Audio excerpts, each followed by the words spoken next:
Hello student. Today discuss the next point overtone and harmonics. Previous lectures I have discussed the stationary wave. Stationary wave means the combination of two simple harmonic progressive waves travel into opposite direction. This time created the vibrating oscillation is the stationary wave oscillation. Means here the long stretched string wire connected to the two fixed support and here produce the frequency or oscillation using by the forced vibration. Means here apply the any externally periodic oscillations are placed near the stretching string. These vibrations are transferred to this string and here produce the vibration. These natural vibrations, they are producing the natural vibrations is fundamental. These are fundamentals. म्हणजे ज्यावेळेस आपण एखादा externally tuning force किंवा periodic oscillation apply करू त्यावेळेस त्या string मध्ये जे ऑसिलेशन तयार होणार कारण आपण रेझोनन्सची कंडिशन पाहिली तर natural oscillation is equal to the externally periodic oscillation then produce the amplitude of vibration is maximum. इथे तयार होणारा व्हायब्रेशन कसं असेल मॅक्सिमम असेल तर त्यावेळेस आपल्याला कळेल की ह्याची फ्रिक्वेन्सी आणि तुम्ही जो एक्सटर्नली अप्लाय केले त्याची फ्रिक्वेन्सी काय सेम असणार. आपण सिंपल फॉर्म्युला पाहिला n is equal to 1/2l under root t by r. This frequency is depending by length of string, applied tension in string and mass per unit length. So this first or natural frequencies is called as fundamental mode or first harmonic. तर त्यालाच काय म्हणतो आपण fundamental मोड और first harmonic जिथून ती सुरू झाली. आता आपण मोड एवढाच ठेवतो म्हणजे त्यांच्यामध्ये जी लेंथ आहे ही ती तेवढीच ठेवतो. पण ह्याच्यामध्ये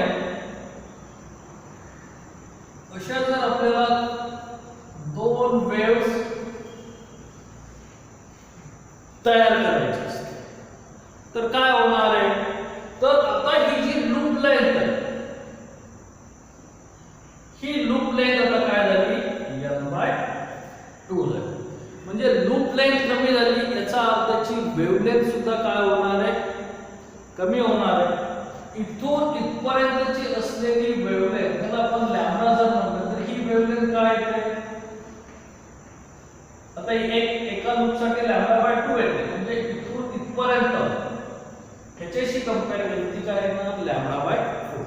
त्या लूपच्या काय होणार आहे ती निम्मी होणार आहे. मग using this relations length of loop decreases then frequency increases. Means जी सेकंड फंडामेंटल मोड्सच्या next first highest frequency is called as the first overtone. म्हणजे इथे जी फ्रिक्वेन्सी तयार होणार आहे ती ह्या फंडामेंटल फ्रिक्वेन्सीच्या नेक्स्ट असेल की नाही मीन्स 2 into या लेंथ जेवढ्या टाइम्स ती तुमची कमी होणार आहे तेवढ्या टाइम्स ती फ्रिक्वेन्सी काय होणार वाढणार. तर हा जो नंबर असतो त्या नंबरला आपण काय म्हणतो ओव्हरटोन नंबर्स आणि हा जो इंटिग्रल मल्टिपल ऑफ फंडामेंटल मोड और फर्स्ट हार्मोनिक मोडला जो नंबर असतो त्या नंबरला आपण म्हणतो हार्मोनिक नंबर्स. एकदम simple concept. Overtone means is the first highest frequency of natural frequency. Is that clear. म्हणजे ही तुमची झाली नॅचरल फ्रिक्वेन्सी आणि त्याच्यानंतर जी फर्स्ट हायेस्ट फ्रिक्वेन्सी आहे ना त्याच्या रेंज मध्ये त्याला काय म्हणतो आपण ओव्हरटोन. and harmonics is the integral multiple numbers of natural frequency or first fundamental frequency. आता इथे आपण नाव दिलेलं आहे फर्स्ट हार्मोन्स म्हणजे काय झालं, n is equal to 1 into n. हा नंबर तुमचा नॅचरल फ्रिक्वेन्सी जर राहिला इथे काय आलं आहे 2 आलं, म्हणजे ह्याचं काय झालं सेकंड हार्मोनिक. तर हा सेकंड हार्मोनिक झाला आणि ह्या नंबर वरून तो फर्स्ट ओव्हरटोन झाला. आता ह्या दोघांमधला बेसिक डिफरन्स काय, ओव्हरटोन्स R all overtones are present in these string instruments or open pipe or closed pipe your resonance experiments, but harmonic numbers or integral harmonic numbers are not present in this all condition or all experiments. हे हार्मोनचे सगळे integral number present म्हणजे 1 2 3 असतील असे नाही. काही मध्ये odd numbers तयार होतील, काही मध्ये इंटिग्रल नंबर्स तयार होतील. म्हणजे तुमचे सगळे हार्मोन्स कधीच प्रेझेंट येत नाही. पण ओव्हरटोन हे सगळे प्रेझेंट. ओव्हरटोन हे continuously increasing number.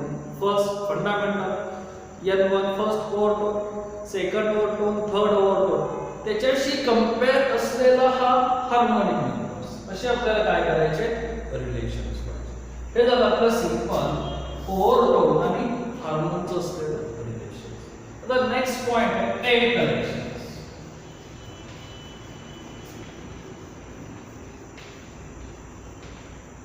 End corrections are created.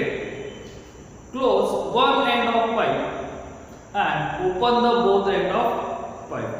Here, use of the one single pipe and apply the frequency. इथून मी फ्रिक्वेन्सी जर याच्यामध्ये ट्रान्सफर केली युजिंग द फोर्स व्हायब्रेशनच्या कन्सेप्ट नुसार आणि ह्या दोघांचं ह्याची लेंथ म्हणजे ही जी लेंथ आपण स्ट्रिंग मध्ये घेतली की नाही, इथे सुद्धा सेम त्याच ह्याच्यामध्ये काय तयार होणार आहे वेव्स तयार होणार. Antinodes are always produce open end of pipe. जिथे तुमचा एंड क्लोज असेल म्हणजे इथे आता मी हा एंड काय केलं क्लोज केलं, त्या क्लोज असलेल्या एंडला नेहमी नोड तयार होतात आणि अँटीनोड्स हे नेहमी ओपन एंडला तयार होतात. आता क्लोज एंडला अँटीनोड नोड का तयार होणार आहे, here the use of the property of reflection of waves.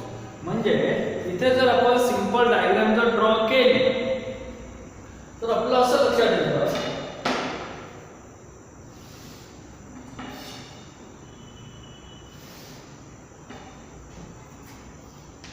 हा एक क्लोज वन एक पाईप आहे. त्या पाईपला इथून आपण एक काय करतोय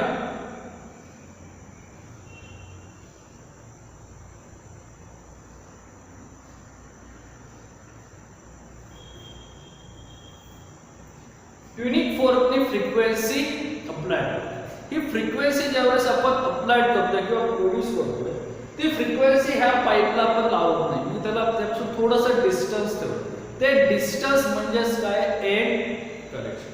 ते का ठेवायचं, जर मी डायरेक्ट ट्युनिंग फोर्क जर ह्याला लावला तर ते व्हायब्रेशन इथेच काय होतील लॉस होते. इथे व्हायब्रेशन प्रोड्यूस होईल त्याला चिकटवल्यावरती होणार. आपण जर वरती थोडंसं ठेवलं तरच त्यांचं व्हायब्रेशन आणि ह्या पाईप्स मध्ये प्रोड्यूस असलेली किंवा त्याच्या लेंथवर डिपेंड्स असलेली नॅचरल फ्रिक्वेन्सी काय होणार आहे तयार.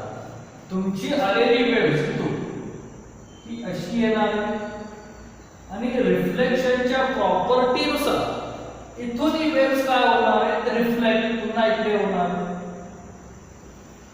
म्हणजे तुमच्या क्लोज एंडच्या पाईपला काय तयार होतात नोड तयार होतात, तर ओपन एंडच्या पाईपला काय तयार होतात अँटीनोड्स तयार. आता आपल्या पाईपचं जे डिस्टन्स आहे किंवा आपला जो पाईप आहे तो आपण इथून ड्रॉ केलाय बरोबर आहे की नाही. आपला पाईप हा असा आहे आणि आपली वेव्ह किंवा फ्रिक्वेन्सी ही इथून सुरू होते. या इथून आपली फ्रिक्वेन्सी काय होते ट्युनिंग फोर्स मध्ये सुरू होते म्हणजे वेव्स इथून सुरू होते. हा जो छोटा पार्ट राहतोय तो छोटा पार्ट म्हणजेच काय एंड करेक्शन. कसा फाइंड आउट करायचा, बरोबर आहे की नाही? कारण की आपण जर सिंपल स्केलनी काय मेजर करू शकतो, इथून इथपर्यंत असलेली पाईपची लेंथ मेजर करू शकतो स्मॉल एल, आणि इथून इथपर्यंत असलेली लेंथ काय end direction symbol is small. म्हणजे टोटल लेंथ ऑफ वेव्ह काय झाली small L plus length of pipe plus end correction. मग हे एंड करेक्शन मेजर कसं करायचं? कारण की आपण लावलेला ट्यूनिंग फोर्स हा जर खूप वर असेल, म्हणजे खूप वर लावला आपण पाईप पासून खूप मोठ्या डिस्टन्स वरती जर मी असं ट्यूनिंग फोर्स लावला तर ह्या सगळ्या व्हायब्रेशन या पाईप मध्ये जाणार नाही, कारण की साऊंड आहे तो सगळ्या डायरेक्शनने जाईल. म्हणजे आपले सगळे फ्रिक्वेन्सीज ह्याच्यामध्ये जातील काय याचे तर जाणार नाही, आपली एक्झॅक्टली फ्रिक्वेन्सी मॅच होणार नाही. त्यामुळे हा जो ट्यूनिंग फोर्स आपल्याला पाईपच्या वरती धरायचा तोही एका परफेक्ट डिस्टन्स वरती धरायचा. ते परफेक्ट डिस्टन्स म्हणजेच काय end correction, and end correction find is the 0.3 into diameter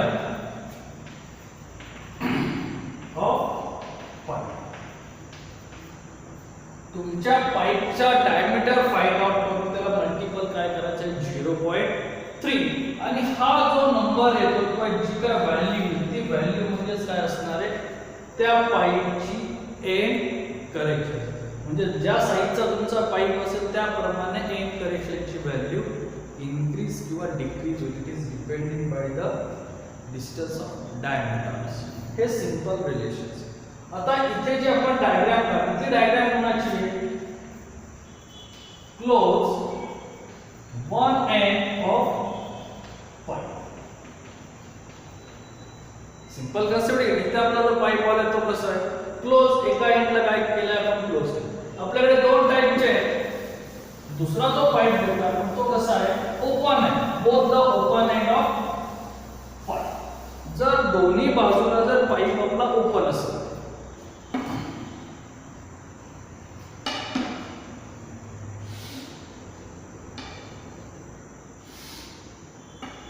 आता ह्या दोन्ही बाजूला आपला पाईप काय ओपन आहे आणि मग त्याच्यामध्ये प्रोड्यूस झालेली फ्रिक्वेन्सी किंवा आपण ट्यूनिंग फोर्स धरले म्हणजे आता हाच पाईप घेऊ. आता हा पाईप ह्या एंडने आणि ह्या एंडने ओपन आहे, इथे मी ट्यूनिंग फोर्स लावलो तिथे रिफ्लेक्शन प्रोड्यूस होणार नाही. ही वेव्ह इथून येणार आणि इकडे परत जाणार तरी तिथे आवाज काय होतो क्रिएट होतो. त्याचं सिंपल एक्झाम्पल झालं तर माउथ ऑर्गन सारखे जे काय आपले इन्स्ट्रुमेंट म्युझिकल इन्स्ट्रुमेंट जे दोन्ही बाजूनी ओपन असतात, बरोबर आहे, पण तिथून एक काय होतं वेगवेगळे आवाज क्रिएट होतात. तसंच इथे कन्सेप्ट आहे. मग इथे काय तयार होतं तर इथे जो काय आपला नोड आहे तो नोड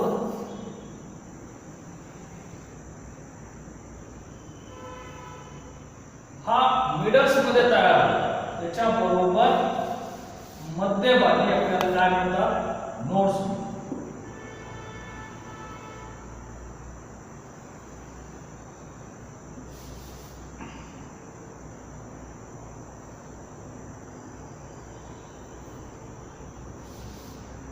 म्हणजे आता इथे ही झाली आपली येलो कलरची length of open end of pipe, both the open end of pipe, आणि हा जो झाला वरचा इकडे एंड करेक्शन येतो आणि इकडे एंड करेक्शन. कारण की end correction is always produce the open end of pipe. म्हणजे ज्या बाजूला एंड ओपन असेल त्या दोन्ही बाजूला तुमचं काय होणार एंड करेक्शन तयार होणार. म्हणजे आपली वेव्हची लेंथ जी काय इथून इथपर्यंत असणार की नाही capital L is equal to L हा एक एंड करेक्शन प्लस खालचा एक एंड करेक्शन म्हणजे small L plus 2 means length of pipe plus 2 into end correction of pipe. Again end करेक्शनचा फॉर्म्युला सेम आहे is equal to 0.3 into diameters of pipe. असे आपल्याला simple काय एंड करेक्शन समजतंय. End correct ते नावच दिले करेक्शन म्हणजे आपल्याला ते ऍडजस्ट करायचं करेक्ट करायचं कशाने तर एंड. मग ते एंड काय आपलं तर पाईपचं अप्पर एंड आणि लोअर एंड या दोघांचं असलेलं relation. This is using the simple definitions of end correction. Simple definition of end correction. The antinode is not exactly found at the open end. म्हणजे इथे antinode काय exactly found होत नाही at the open end. It is for a little distance above the pipe, and this distance is called as the end correction. जे आपण मगाशी explanation मध्ये दाखवलं तेच इथे आपण बाय डेफिनेशन कन्वर्ट केलेली. द अँटीनोड इथे आपलं काय तयार होणार आहे, अँटीनोड्स आणि इथे नोड, म्हणजे ओपन एंडला पाईपच्या नेहमी अँटीनोड्स असणार आहे.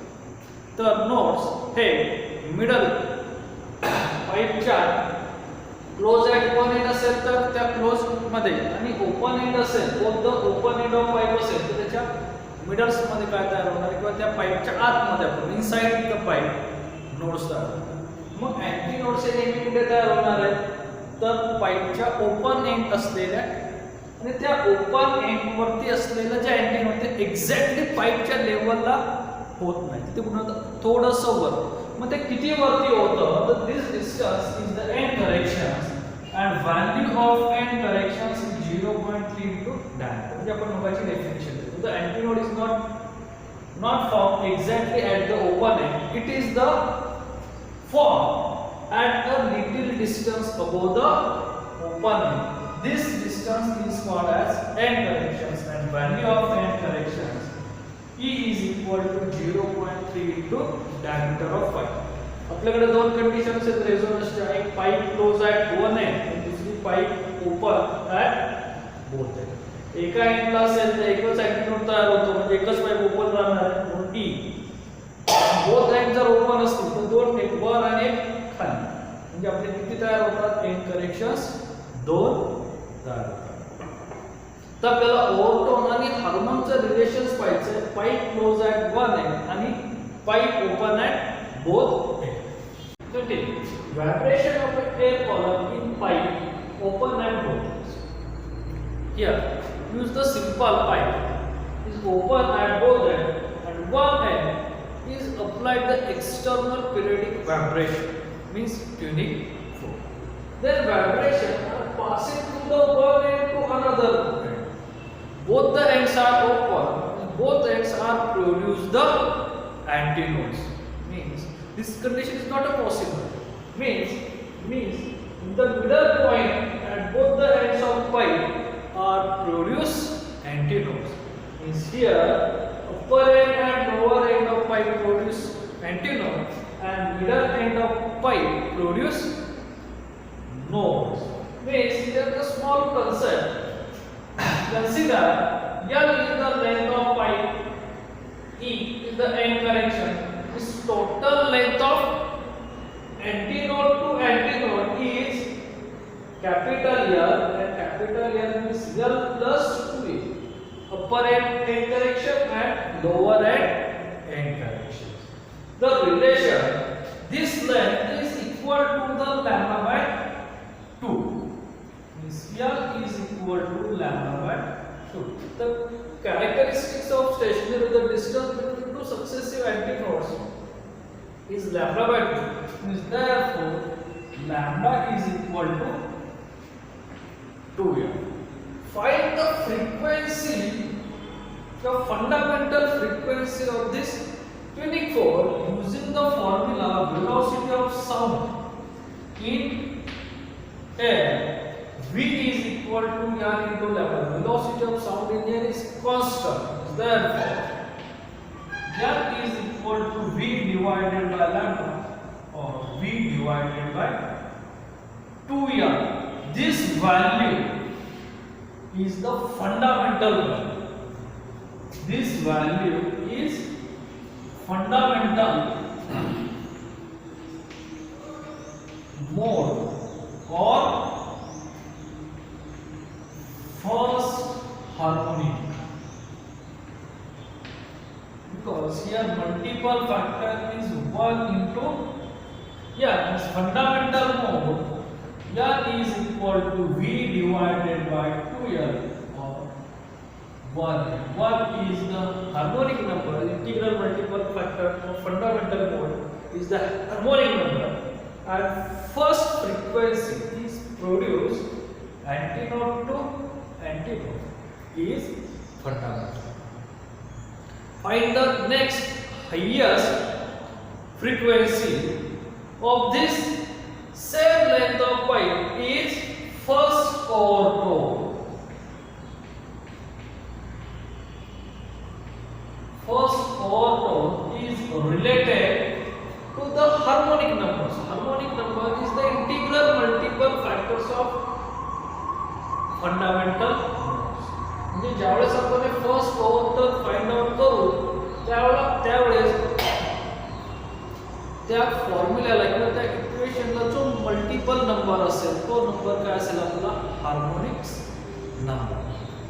समजतंय? इथे आपण छोटासा पाईप दिला, त्या पाईपची लेंथ किती आहे स्मॉल एल. तिथे प्रोड्यूस झालेल्या अँटीनोड टू अँटीनोडची लेंथ काय आली l+2. Using the simple formula velocity of sounding air v is equal to l into lambda. Putting the value of lambda fundamental first frequency is equal to v divided by 2. आता same पाईपच्या लेंथला आपण next frequency काय काढणार आहोत, maximum sound create करा. त्याला आपण काय म्हणतो फर्स्ट ओव्हरटोन. त्याच्या पुढचा म्हणजे अजून नेक्स्ट आपण फ्रिक्वेन्सी यूज केली तर पुढच्या कोणत्या फ्रिक्वेन्सीला सेम पाईपच्या लेंथला व्हॅल्यू येते त्याला आपण काय म्हणतो सेकंड ओव्हरटोन. असे ते प्ले करतात कंटिन्युअसली पुढे पुढे next first ओव्हरटोन produced by 3 antinodes and 2 nodes. The next highest frequency to the fundamental mode. Again here using the simple formula, velocity of sound in ear is equal to frequency into wavelength. Frequency change झाली तर wavelength सुद्धा काय होतं change होते. आपली frequency काय होते increase होते. म्हणजे आपण नेक्स्ट फ्रिक्वेन्सी घेतो म्हणजे तुमची वेव्हलेंथचं रिलेशन सुद्धा काय होतं इथून इथपर्यंत. आता ही वेव्हलेंथ वेगळी येते का तुमची लेंथ ही फक्त λ/2 पण इथे संपूर्ण एक वेव्ह तयार झाली. साऊंडची वेलोसिटी तेवढीच असणार आहे यार. तुमची फ्रिक्वेन्सी वाढली तर वेव्हलेंथ काय होते कमी होते. पुढे आपण रिलेशन घेतो λ/1. Therefore n1 is equal to v divided by λ/1. And here total length of antinode to antinode means capital L is equal to λ/1. This value put in this equation means n1 is equal to v divided by this equations. Compare that this equation. Here v divided by 2l. Here only 2 multiply and divided by 2 is 2 multiply and 2 is divided. Here 2 into v divided by 2s. V divided by 2s means fundamental modes or first harmonics means n1 is equal to 2n. 1 is the value of first overtone and 2 is the integral multiple of fundamental mode is called as harmonic number. Means 2 means second harmonic. First overtone is equal to the second harmonic. Next, second overtone. Again the same relation. Velocity of sound v is equal to n2 into λ/2. Again, highest next frequency are used in this experiment. Means n2 into λ/2 means n2 is equal to v divided by λ/2. Compare the capital L and 3 λ/2 is same. Therefore L is equal to 3 λ/2. Therefore λ/2 is 2l/3. λ/2 का येतो wavelength 2l divided by 3. This value put in this equation means n2 is equal to 3v divided by l. Again compare this equation. B divided by 12 is fundamental modes. Therefore, N2 is equal to 3. Yeah, the second overtones is integral multiple number 3. Third, harmonic. Second overtone is third harmonic. Third overtone is fourth harmonic. Fifth overtone is sixth harmonic. Is the relation between number of overtones and number of harmonics. Np is equal to p plus 1 into n. P means the value of your number of overtone. First overtone means 1 plus 1 2. Second harmonics. Second overtone means p is equal to 2 plus 1 3 harmonics. 50 numbers of overtone, 50 plus 1 51 numbers of harmonics. Means harmonics is always greater than 1 to the number of overtone. Simple relation. आपल्याला कोणत्याही नंबरचा hormone आणि ओव्हरटोनचं relation काय करते पाहिजे. आता second विचारला तर number of nodes and number of antinodes. The fundamental modes are present 2 antinodes and 1 nodes. 2 antinode and 1 node are present to the fundamental. First overtones are present 3 antinodes and 2 nodes. 1, 2, 3. Here present 3 antinodes and 2 nodes. Second overtones are present 4 antinodes. 1, 2, 3, 4. 4 antinodes and 3 nodes. What is the value of 26th overtone? The number of nodes and antinodes. मग आपण का प्रत्येक वेळेस एक एक count करत जाणार आहे का? तर 26 overtones means 27 हार्मोन्स. जेवढे नंबर ऑफ हार्मोन्स असतील तेवढे नोड तयार होतात आणि त्याच्यापेक्षा एक जास्त अँटीनोड असतात. म्हणजे 26 ओव्हरटोन असतील तर त्याच्यामध्ये 27 नोड तयार होणार आणि 28 अँटीनोड्स तयार होणार. म्हणजे जसं इथे सेकंड ओव्हरटोनला काय म्हणतो आपण थर्ड हार्मोनिक म्हणतोय की नाही. थर्ड हार्मोनिक्स मध्ये थर्ड काय नोड्स आहेत. जेवढे हार्मोनिक्स नंबर आहेत तेवढे काय असणार तुमच्याकडचे नोड्स असणार. 26 number of overtone is present at 27 number of node and 28 number of antinodes. एक नी वाढतो. थर्ड हार्मोन सेकंड ओव्हरटोन मध्ये थर्ड हार्मोन त्याला किती आले 3 नोड्स आणि 4 अँटीनोड. जर माझ्याकडे 7 नंबर्स ऑफ ओव्हरटोन्स असेल overtone is equal to simple formula p plus 1 7 plus 1 8 harmonic. जेवढे हार्मोनिक्स आहेत तेवढे काय असतात नोड असतात. म्हणजे इथे 8 नंबर ऑफ नोड आणि त्याच्यापेक्षा एक जास्त त्याला 9 नंबर ऑफ अँटीनोड्स. हे आपल्याला रिझन लक्षात ठेवायचं. किंवा जर तुम्हाला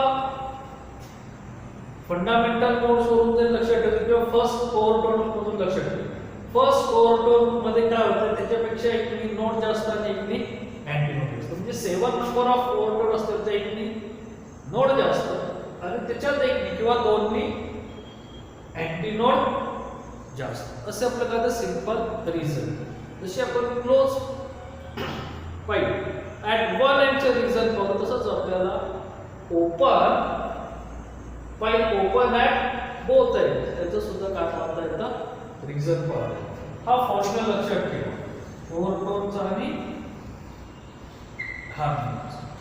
आता close one end at pipe त्याचं तिथं काय होतं only odd harmonics numbers are present. पण open both the ends of pipe are all integral numbers of harmonics here 1 2 3 4. 2 is even number, 3 is odd number. These all even and odd numbers are present in the harmonic pattern. कशामध्ये pipe open at both end, हे दोन्ही सुद्धा तुम्हाला डिस्टिंग्विशला विचारतील. तर distinguish between pipe close at one end आणि pipe open at both end. तर हे लक्षात आपल्याला सांगायचं आहे, त्या दोघांमधला सर्वात मेजर डिफरन्स काय येतोय तो की क्लोज वन एंड पाईप असेल त्याच्यामध्ये फक्त odd number of harmonics are present, पण open end both the open end of pipe असेल तर all integral numbers harmonics are present. समजतंय? हे नोड अँड नोडचे रिलेशन लक्षात ठेवा आणि हा स्टँडर्ड फॉर्म. त्याच्याबद्दल सिंपल रिझन हे दोन्ही सुद्धा 3 or 4 मार्क्स क्वेश्चन मध्ये विचारले जातात. Okay, thanks.